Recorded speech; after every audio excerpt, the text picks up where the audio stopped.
मुल्क की मौजूदा सियासी सूरत हाल पर गुफ्तगू करना चाहेंगे। एक तरफ तो पाकिस्तान तहरीक इंसाफ के अपने अंदर अंदरूनी खल्फिशार इस वक्त बहुत ज़्यादा है और साथ ही साथ पाकिस्तान तहरीक इंसाफ की जो साबका क़यादत है, जो साबका रहनुमा है, जिन्होंने 9 मई के बाद प्रेस कॉन्फ्रेंस की और प्रेस कॉन्फ्रेंस के बाद खैराबाद कहा, न सिर्फ पाकिस्तान तहरीक इंसाफ को बल्कि सियासत को भी अब आहिस्ता आहिस्ता देखा ये जा रहा है कि वो दोबारा से एक्टिव हो रहे हैं और मौजूदा क़यादत को जिम्मेदार ठहरा रहे हैं खान साहब के अभी तक जेल में रहने का। और ना सिर्फ इस मामले पर जो है उनको मोरद इल्ज़ाम ठहराया जा रहा है बल्कि उन पर शदीद तनकीद की भी जो है वो की जा रही है। एक तरफ तो ये मामला हो गया। अच्छा, दूसरी तरफ अगर हम ये देखें तो हुकूमत इस वक्त बहुत दावे कर रही है अवाम को रिलीफ देने के। पंजाब की हद तक अगर हम बात करें तो मरीम नवाज़ की जो 100 दिनों की कारकर्दगी थी उसका बहुत ज़ोर और शोर जो था वो डला। लेकिन अब हम देखें तो गुज़श्ता रोज़ जो है वो पाकिस्तान मुस्लिम लीग नून की हुकूमत जो इस वक्त फेडरल में है, पेट्रोलियम मसनूआत की कीमतों में इजाफा किया गया और अवाम पर एक और महंगाई का जो बोझ है वो डाल दिया गया। तो हर तनाजुर से जो है वो बात करेंगे। हमारे साथ रहनुमा PMLN डॉक्टर मजहर इकबाल इस वक्त शो में मौजूद हैं और साथ ही साथ रहनुमा पाकिस्तान तहरीक इंसाफ आमिर कुरैशी भी इस वक्त शो में मौजूद है। अपने दोनों मेहमानों का मैं शुक्रिया अदा करना चाहूँगी। डॉक्टर मजहर साहब, सबसे पहले तो आपकी हुकूमत ने अवाम को रिलीफ देने की बहुत बातें की, लेकिन उसके बाद जो बजट आया वो हमने देख लिया कि बजट में किस तरीके से तनख्वाहदार तबके पर मज़ीद जो है वो जुल्म ढाया गया टैक्सेस की सूरत में, और किस तरह से मरात जो हैं वो दी गई हैं अशराफिया को और अरकान पार्लियामेंट को, ब्यूरोक्रेट्स को। और ऐसे लग रहा है कि एक आम आदमी का खून पसीना निचोड़ के, जो एक निजी सेक्टर में काम करने वाला बंदा है उसका खून पसीना निचोड़ के जो है वो अरकान पार्लियामेंट और ब्यूरोक्रेट्स को जो है वो पाला जाएगा या सरकारी मुलाजिमीन को पाला जाएगा। और दूसरी तरफ ना सिर्फ ये सितम बल्कि अब पेट्रोलियम मसनूआत की कीमतों में भी इजाफा हो गया। तो क्या कहेंगे सर आप इस पर? इसका मतलब है कि आम आदमी तो फिर यूं ही भूखा मरता रहेगा। बिस्मिल्लाहिर्रहमानिर्रहीम। शुक्रिया, आपने मुझे अपने प्रोग्राम में मदऊ किया। अभी आपने जो क्वेश्चन किया है वही कॉन्ट्राडिक्ट कर रहा है आपकी स्टेटमेंट को कि निजी शोबा और जो है तनख्वाहदार तबके पर जो है वो जो है सेक्टर पे उसमें ब्यूरोक्रेट्स भी आ जाते हैं, उसमें सारे लोग आ जाते हैं, तो उन पर जो एडिशनल टैक्सेस लगे हैं, इसी तरह निजी शोबे में भी टैक्सेस लगाए गए हैं। और फेडरल गवर्नमेंट के जो प्रीव्यू हैं, जिस तरह एक्साइज ड्यूटी है, कैपिटल वैल्यू टैक्स है और जो है इस तरह की बेशुमार जो मदात हैं जिनमें वो टैक्स लगाते हैं, उन सब में इजाफ़ा किया गया है। और इसी तरह जो है आपको देखिए इल्म होना चाहिए कि ये IMF की जो शराइत हैं जो कि अब से नहीं हैं, पिछली गवर्नमेंट से और उससे पिछली गवर्नमेंट जो केयर टेकर से पहले और केयर टेकर्स और उससे पहले कि ये जो है मामलात IMF से शुरू हैं, उनसे मुज़ाकरात के नतीजे में जो है वो जो आपने जो उनसे रकूम ली हैं उसके नतीजे में जो है बहुत सी शरायात जो हैं वो चली आ रही हैं। अच्छा, आपने कहा था आगाज़ में कि मेरी कोई स्टेटमेंट मेरी अपनी बात से कॉन्ट्राडिक्ट करिए, वो कौन सी चीज़ है? यही कि भाई जब आप बात करते हैं कि तनख्वाहदार तबका तो उसमें ब्यूरोक्रेट्स भी शामिल है ना। देखें सर, सरकारी मुलाजिमीन और पेंशन और मरात में इजाफा हुआ है, वो उतना ही टैक्स सेक्टर में काम करने वाले के मेरी आज भी उतनी तनख्वाह है जितनी 1.5 साल पहले थी, और हर बंदा के तो तनख्वाहदार तबके पर मजीद टैक्स लगा है। अगर हम सरकारी मुलाजिमीन की बात करें, ब्यूरोक्रेट्स की बात करें, अरकान पार्लियामेंट की बात करें, वज़ीर आज़म साहब की अपनी तनख्वाह में इजाफा हुआ है, तो ये कहाँ से हुआ? ये जो है टैक्सेस भी उसी जो है मद में उनमें भी बढ़ोतरी की गई है। इसी तरह निजी शुबे में भी जो है वो बेसिक सैलरी जो है उसको बढ़ाया गया है और सारे इदारों को कहा गया है कि अपने मुलाजमीन की मिनिमम जो सैलरी है वो 30,000 की बात है ना, ऐसा होता नहीं है। तनख्वाहदार तबके पर कम अज़ कम भी मेरे ख्याल में 35% तक जो है निजी शोबे में काम करने वालों पर इजाफा हुआ है। कहाँ से देंगे? जिनकी तनख्वाहों में इजाफा हुआ ही नहीं वो कहाँ से देंगे? आपको क्या लगता है हुकूमत कहेगी और निजी शोबा जो है वो इजाफा कर देगा? इतना आसान है ये?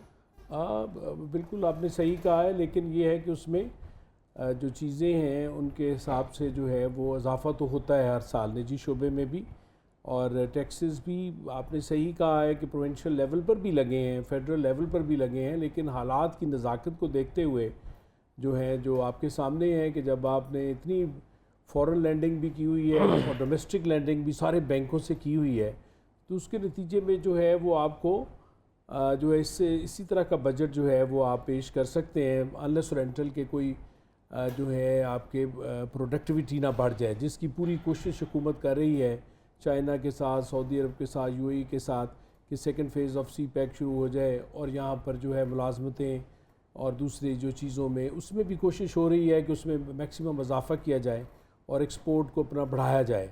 तो ये सारी चीज़ें जो हैं वो मिक्स सा एक जो है वो पैकेज दिया गया है, और लेट्स होप कि ये जो सारी चीज़ें कही जा रही हैं बजट में वो उनके अहदाफ को पूरा किया जाए, और जो खसारा है वो भी। पेट्रोल पर आए सर, पेट्रोल की कीमतों में इजाफा, एक आम आदमी जो पहले ही गरीब आदमी, इवन हम जैसे लोग भी जो बिजली के हमारे हैं और मुतासरीन में शामिल हैं कि इतने भारी भरकम बिजली के बिल्स आए हैं, तो हम बिजली के बिल्स नहीं है पेट्रोल की कीमतों के साथ फाइट करें। पेट्रोल में उसमें फेडरल टैक्सेस में या लेवी में इजाफा नहीं किया गया। ये तो बैन अल-अक़वामी जो मार्केट में उतार चढ़ाव होता है उसके मुताबिक रिलीफ भी दी जाती है और उसमें इंक्रीज़ भी की जाती है। ये भी जो इंक्रीज़ हुई है ये इंटरनेशनल मार्केट में प्राइस ऑयल की बढ़ने की वजह से की गई है, टैक्सेस की वजह से ये इजाफा नहीं हुआ। एक तो बात ये बिल्कुल क्लियर मैं आपको कर दूं, जो आज इजाफा हुआ है that is only the fluctuation of the price in the international market. तो ये तो वैसे ही गवर्नमेंट को इससे अपने आप को लहदा कर लेना चाहिए, ना इसका कभी एडवांटेज लेना चाहिए कि हमने काम कर दिए हैं, ना इनको कहना चाहिए कि हमने बढ़ा दिए हैं। हाँ, अगर टैक्सेस बढ़ाएं अपने या उसमें कोई करें तो फिर है, हाँ अगर हो सके तो उसमें रिलीफ सब्सिडी अगर दे सकते हैं, जो कि अब इनके मुमकिन नहीं है इन हालात में, जितनी को दे सकते हैं उसमें जो है वो, क्योंकि जो आपके जो रेगुलेटर्स हैं, जो सारे लैंडर्स जो हैं आपके, इवन चाइना भी उसमें शामिल है, उनकी भी आपने बेशुमार जो हैं वो डेप्थ सर्विंग करनी है। इस तरह बहुत सारे जो हैं उनको अगर आप देखें तो आप बहुत ज़्यादा जो है सब्सिडीज़ दे नहीं सकते, बल्कि जो ऑलरेडी दी हुई थी वो भी इस बजट में वापस ली गई हैं। तो ये कुछ सख्त हालात हैं जो कि मेरा ख़्याल है अल्लाह करे कि आने वाले वक्त में जैसा कि हुकूमत प्लान कर रही है उस अगर जो है आपकी पैदावार में, ज़रई में भी, इंडस्ट्रियल में भी, और सर्विसेज की पैदावार जो जैसे आईटी है, जिस तरह उस पर बहुत ज़ोर दिया जा रहा है उसकी ग्रोथ के लिए, और वो हो भी रही है, हर महीने के हिसाब से आईटी की ग्रोथ आपकी हो रही है। अच्छा ठीक है, आमिर कुरैशी साहब मैं आपकी तरफ आऊँगी। वो तो कोशिश मैं कहूँगी कर रहे हैं जस्टिफाई करने की हुकूमती इकदाम को, लेकिन कर पा रहे हैं या नहीं ये मैं आपसे जानूँगी। लेकिन 7 रुपये और चंद पैसे जो है ऊपर इजाफा किया गया है पेट्रोलियम मसनूआत में। अब ये हम सबको पता है कि जब पेट्रोल की कीमतों में इजाफा होता है तो हर चीज़ महंगी होती है। अच्छा, ना सिर्फ ये बल्कि आने वाले दिनों में जो बिजली की बेसिक कीमत है उसमें भी इजाफा एक्सपेक्टेड है, तो फिर एक आम आदमी जो है वो क्या करे? बिस्मिल्लाहिर्रहमानिर्रहीम। सबसे पहले तो मैं ये गुजारिश करूँगा कि अभी डॉक्टर साहब ने कहा कि इसके पेट्रोल के ऊपर कोई टैक्सेस नहीं लगे, तो मैं डॉक्टर साहब को बताता चलूँ कि लेवी आपने 20 रुपये बढ़ाई है, जिसकी वजह से ये पेट्रोल के ऊपर इफेक्ट आया। इंटरनेशनल मार्केट में जो पेट्रोल की कीमत है वो कम हुई है, और आपने पाकिस्तान के अंदर रात जो है 8 रुपये का बम गिरा दिया लोगों के ऊपर। तो पहले तो इसको आप ये बिल्कुल इस पे मैं बिल्कुल वाज़ेह हूँ। नहीं, आप इसको आज की मैं बता रहा हूँ, ये जो इजाफा हुआ इसमें बिल्कुल वो जो इंक्रीज हुई है वो आने वाले सालों में ग्रेजुअली इंक्रीज होगी, लेकिन अभी नहीं सालों में डॉक्टर साहब नहीं, क्योंकि ये 1 साल का बजट है, सालों का बजट है ही नहीं है, पहले तो मैं आपको बता दूं। दूसरा, आप ज़रा चेक कर लें कि रात से 10 रुपये लेवी में भी फ़र्क पड़ गया है, जिसकी वजह से आपका ये इफेक्ट आया है, आप इसको क्लियर कर लें। दूसरा गुजारिश ये है कि जो बिजली के दावे किए जा रहे थे, जिसके ऊपर इन्होंने हुकूमत बनाई पंजाब के अंदर और मरकज़ के अंदर, आप देखें कि इनका दावा था कि हमने 300 यूनिट तक फ्री देना है, और इसी के ऊपर इन्होंने इसको बेस करते हुए एक आम आदमी के साथ, एक गरीब आदमी के साथ इन्होंने मजाक किया।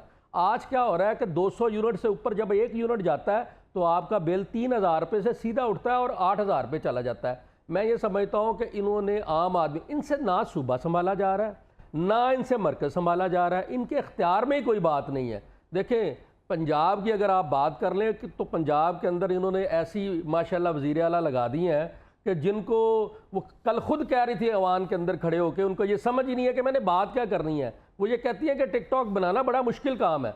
गुजारिश ये है कि आप उससे तवज्जो हटाएं। आपका 12 करोड़ आबादी का सूबा है, छोटा सूबा नहीं है। पंजाब जो है वो पाकिस्तान का सबसे बड़ा सूबा है, और उसके बाद ये है कि ये पंजाब से ही सारी चीज़ें निकलती हैं। अगर आप पंजाब को सही लेके नहीं चलते तो पूरा पाकिस्तान बैठ जाता है। तो आप पंजाब के अंदर क्या खिलवाड़ कर रहे हैं, पंजाब के अंदर कैसे खेल रहे हैं? आपसे गंदा वहाँ आपसे कंट्रोल नहीं होती। आप मरीम नवाज शरीफ को बातें कर रहे हैं, आपने भी तो बुज़दार साहब को लगाया देखिए, था ना वसीम अकरम प्लस। मैं कहता हूँ कि वो हमारी शायद गलती थी, लेकिन इससे बहुत बेहतर थी। हमारी गलती थी, मरीम नवाज शरीफ साहिबा से बेहतर थे, इससे बहुत बेहतर थे। कैसे बेहतर थे? देखिए, मैं उस गवर्नमेंट में उनके जो आज हालात है, आप बताएं मरीम नवाज शरीफ साहबा की पिछले 100 दिनों में कौन सी ऐसी बात है जिसके साहब क्या बेहतर थे, बेहतर चॉइस थे मरीम नवाज शरीफ साहिबा से? मरियम से बहुत बेहतर वो थे। खुद कह रहे हैं कि हमारी गलती थी और उन्होंने तस्लीम भी किया है। हाँ बिल्कुल, मैं कहता हूँ। लेकिन ये है कि इस तरह की बातें नहीं हैं। मरियम साहबा ने, आप देखें कि काफ़ी सारे नए इनिशिएटिव लिए हैं, जिसमें मैं आपको चंद एक गिनवा देता हूँ जो बड़े मेजर मेरे ख्याल से जो ब्रेक थ्रू हैं, जो पंजाब हुकूमत ने अपने तौर पर जो किए हैं। एक तो उन्होंने कोशिश की है कि पंजाब हुकूमत बिल्कुल टैक्सेशन में ना जाए, फेडरल गवर्नमेंट के जो लगे हैं। दूसरा, आप देखें कि इनिशिएटिव क्या क्या है। एक तो आपकी दस्तक प्रोग्राम के तहत नौजवानों को जो कि मैट्रिक या FA पास हैं, उनकी जो है मुलाजमत के मौके पैदा किए गए हैं, जो लाखों में होंगे, जिसकी जो है रजिस्ट्रेशन जारी है। दूसरा, जो इनका एंडोमेंट फ़ंड है 40 अरब रुपए का, वो मैं समझता हूँ कि एक बहुत अच्छा कदम है कि आपका मेरिटोरियल स्टूडेंट जो है, जो किसी भी गरीब मज़दूर का जो फ़ीस अपनी नहीं दे सकता और जो उसका मेरिट भी आ गया है किसी भी यूनिवर्सिटी में, प्राइवेट में या गवर्नमेंट की, उसका जो तनख्वाह की सारी ज़िम्मेदारी हुकूमत पर होगी। इवन फॉर द फॉरेन जो है training in IT and other जो है शोबाजात, ये बहुत बड़ा एक कदम है जो कि उठाया गया है तालीम के शोबे में। इसी तरह IT के शोबे में भी इसी तरह उनकी जो है ट्रेनिंग जो है Punjab chief minister skill programme के तहत जो है वो अरबों रुपए मुख्तस किए गए हैं।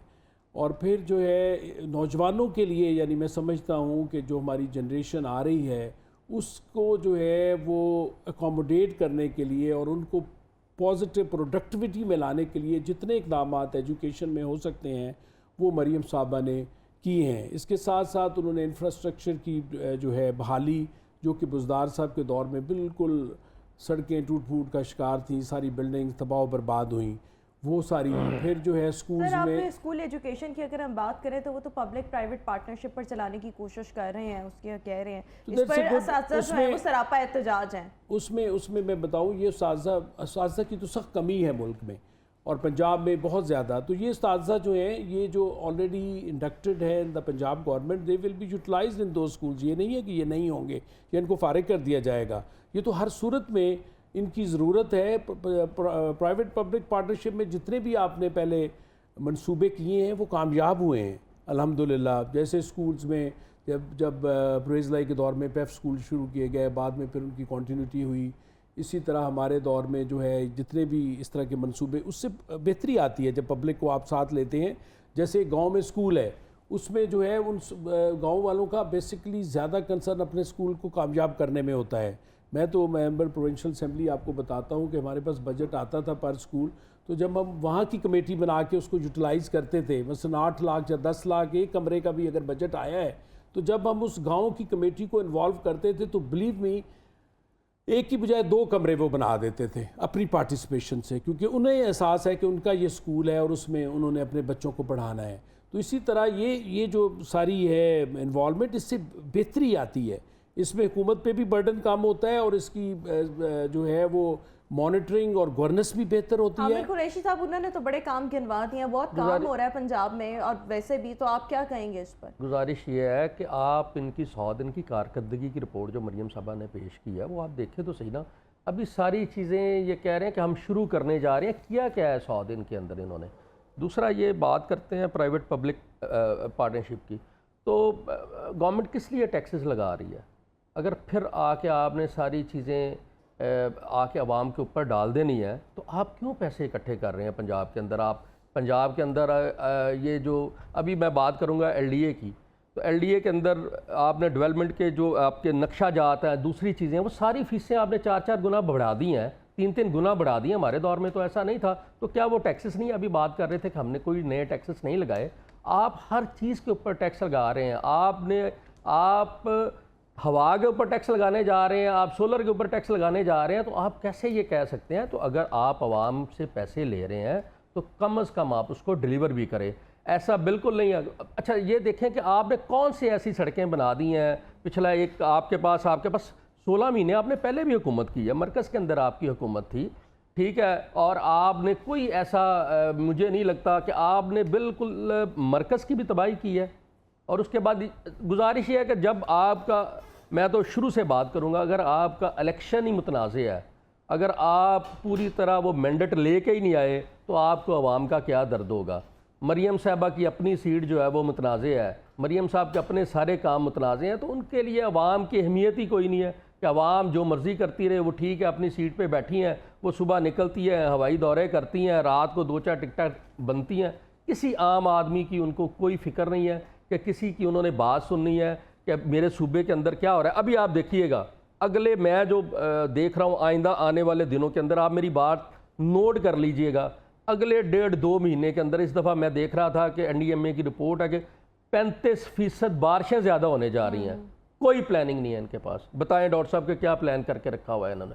और सैलाब हमारे मुल्क का इतना बदतरीन मसला है। आप देखिएगा कि ये जनूबी पंजाब का जो सारा हिस्सा है, क्या आप समझती हैं कि पंजाब सिर्फ लाहौर के अंदर है, कि मरियम साहबा ने सिर्फ डिलीवर करना है लाहौर के अंदर करना है? क्या गुजरांवाला, गुजरात, खारियाँ और उसके बाद रहीम यार खान, राजनपुर, ये पंजाब नहीं है? क्या किया इन्होंने 100 दिन के अंदर इन सब इलाकों के लिए? आप लाहौर में निकलती हैं, आप सुबह निकलती हैं, जाती उम्रा से निकलती हैं या 7 क्लब से निकलती हैं और एक चक्कर लगाती हैं लाहौर का, और आप कहती हैं कि जी मैंने सारा कुछ कर दिया। ऐसे नहीं होता। आपको उन इलाकों का भी देखना पड़ेगा। लाहौर की अगर 1.5 करोड़ आबादी है तो बाकी सारे पंजाब की 10.5 करोड़ आबादी है। उसके लिए आप क्या कर रही हैं? उसके लिए आपने ज़िम्मेदारों का बेड़ा गर्क कर दिया, आपने गंदम के साथ वो प्ले किया। आइंदा आप आने वाले दिनों में देखिएगा, जब आइंदा ये इलेक्शन में जाएंगे तो इनके साथ किसान क्या करता है। अगर आपने गंदम के ऊपर इस तरह लगाना था तो आपको चाहिए था कि आप उसकी जो ज़रई अद्वियात हैं, जो बाकी चीज़ें हैं, वो सारी आप उसको कंट्रोल करते हैं। वो आप नहीं कर सकते। वो आप क्यों नहीं कर सकते? तो वहाँ पे एक माफिया बैठा हुआ है जो इन सारी चीज़ों को बढ़ा रहा है। आपने आके किसको स्क्रू कर दिया? आपने एक ज़मींदार को स्क्रू कर दिया जिसकी सालाना इनकम इतनी है कि वो बामुश्किल अपने बच्चे पालेगा। जो पिछली दफ़ा आप देखें ना जी, गवर्नमेंट ने रेट निकाला है गंदम का 3900 रुपये, और गंदम यहाँ पे, लेकिन आपके नजदीक के मरियम नवाज शरीफ की अगर हम देख लें तो 100 दिनों की कोई कारकर्दगी नहीं, ढिंडोरा जो है वो पीटा जा रहा है, जिस पर डॉक्टर मजहर इकबाल साहब वो कह रहे हैं जी बड़े मंसूबे शुरू किए गए हैं।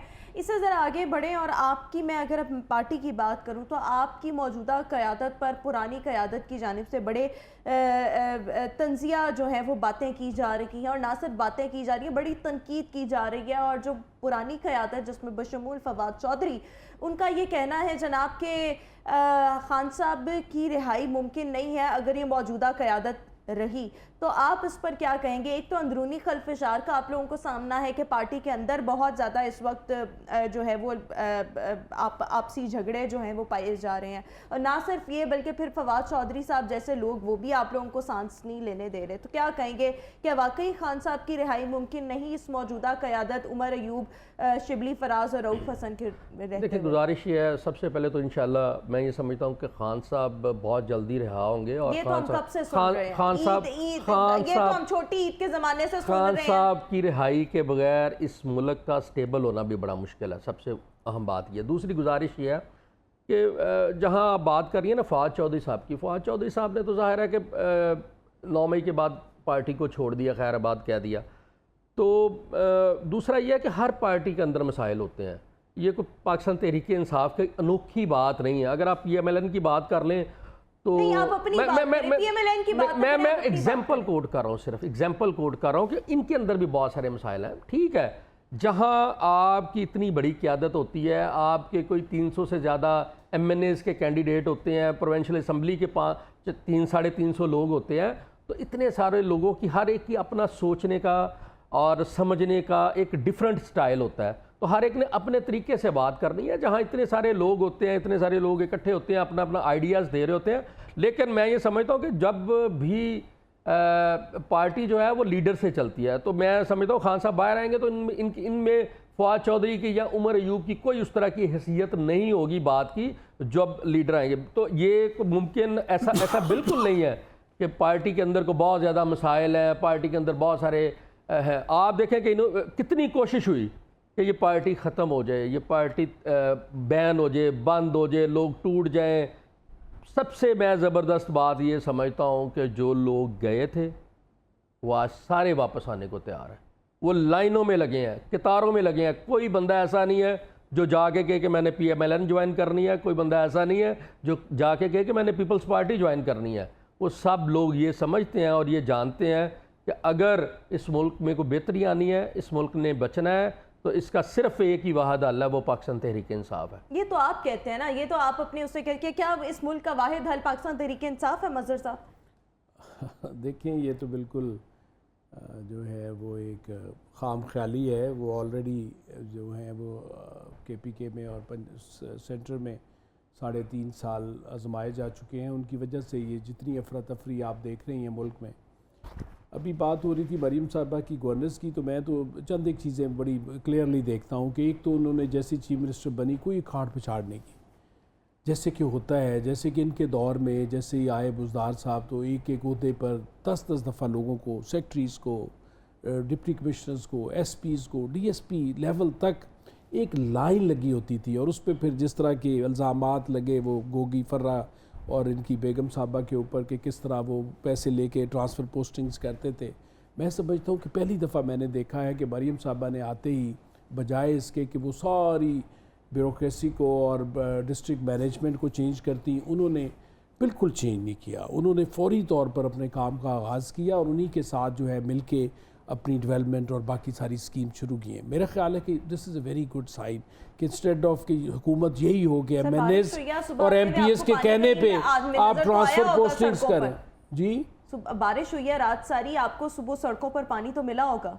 नहीं, बिल्कुल नहीं मिला। चलें फिर मैं आपको अभी आया हूँ तो अभी देखिए बारिश हुई है और पंजाब यूनिवर्सिटी के ऑपोजिट जो सारी रोड है वो पानी में डूबी हुई थी। मैं सुबह वहाँ से आई। जी, वो जो जब यकदम बारिश पड़ती है तो दुनिया का कोई ऐसा मुल्क नहीं है जहाँ पर पानी जमा एक दफ़ा नहीं होता सड़कों पे। असल देखना होता है कि डिस्पोजल कितनी देर में हुई, 2 घंटे में, जब 3 घंटे में क्लियर हो गया सारा, सीवरेज लाइन्स ऑन है। बारिश होती रही और ये अभी तक तो नहीं हुआ। अभी आप देखेंगी, मैं तो अभी आया हूँ तो अभी मुझे नज़र नहीं आया। पुल्स के नीचे अक्सर होता है जहाँ पे आप आते हैं, जो अंडर ब्रिजेस, तो ये चीज़ें जो हैं इम्प्रूव हुई हैं मैं समझता हूँ।